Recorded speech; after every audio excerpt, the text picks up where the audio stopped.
కన్నీళ్లు పెట్టుకొని మాట్లాడడం జరుగుతూ ఉంది. ఇవాళ ఎట్లా తయారైందంటే ఈ ప్రభుత్వం చనిపోయినటువంటి వాళ్ళ విషయంలో కూడా సంఖ్యను తక్కువ చేసి చూపే ప్రయత్నం చేస్తున్నారు. ముఖ్యమంత్రి గారు 16 మంది చనిపోయినట్టున్నారు. మా దగ్గర స్పష్టంగా వివరాలు ఉన్నాయి. రాష్ట్రంలో దాదాపు 28 మంది చనిపోయిన వివరాలు ఇప్పుడు మా దగ్గర ఉన్నాయి, పేర్లతో సహా ఉన్నాయి.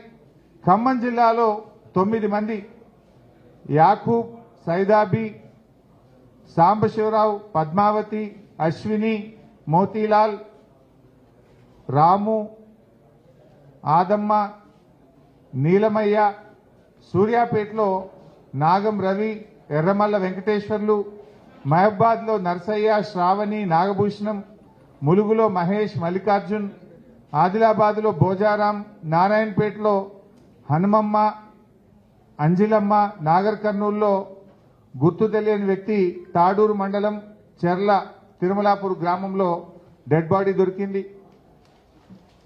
అదేవిధంగా వనపర్తిలో వడ్డే చంద్రయ్య, పెద్దపల్లిలో పవన్, గోస్కుల కుమార్, కామారెడ్డిలో శివరాములు, సిద్దిపేటలో లక్ష్మణ్, కనకారెడ్డి, రంగారెడ్డిలో శేఖర్, మన్సూర్, 28 మంది పేర్లు మేము చెప్తా ఉన్నాం. టేకులపల్లిలో కూడా ఇంకో 2 చనిపోయారు. ఈ 2 కలిపితే 30 అవుతుంది. అంటే ప్రభుత్వం ఇప్పటి వరకు 16 అని చెప్తున్నారు. మరణాల సంఖ్యను తక్కువ చేసి చూపడం. ఇవాళ భక్తరామదాస్ ప్రాజెక్టు మొత్తం నీళ్లలో మునిగిపోయింది. పాలమూరు ఎత్తిపోతల పథకం పంప్ హౌజులు మునిగిపోయినాయి. సాగర్ కెనాల్ ఇందాక ఉదయమే జగదీశ్వర్ రెడ్డి గారు నేను చూశాము, సబితక్క కూడా ఉన్నారు, వివేక్ కూడా ఉన్నారు. సాగర్ కెనాల్ తెగిపోవడానికి పూర్తిగా ప్రభుత్వ నిర్లక్ష్యమే కారణం. ఆ రోజు తాగునీరు ఖమ్మంకు తెచ్చేటప్పుడు ఎస్కేప్ కెనాల్కు వెల్డింగ్ చేసిండ్రు.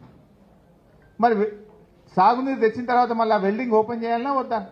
ఆ వెల్డింగ్ తీసేయాలన్నా వద్దా? ఆ వెల్డింగ్ తీసేసి ఎస్కేప్ కెనాల్ను లేపాలి, ఎస్కేప్ ఛానల్ను ఓపెన్ చేయాలి. ఎస్కేప్ ఛానల్ను ఓపెన్ చేయక అది వెల్డింగ్ చేసి పెట్టడం వల్ల వరద వచ్చినప్పుడు అది ఓపెన్ చేసే అవకాశం లేకపోయింది. దాంతో 133, 134 దగ్గర 2 చోట్ల ఇవాళ నాగార్జున సాగర్ లెఫ్ట్ కెనాల్ కొట్టుకుపోయిన పరిస్థితి ఏర్పడ్డది. 1000 ఎకరాల్లో పంట నష్టం జరిగింది. దాదాపు 2000 ఎకరాల్లో అక్కడ పంట నష్టం జరిగింది. ఇది కేవలం ప్రభుత్వ నిర్లక్ష్యం, అధికారుల నిర్లక్ష్యం.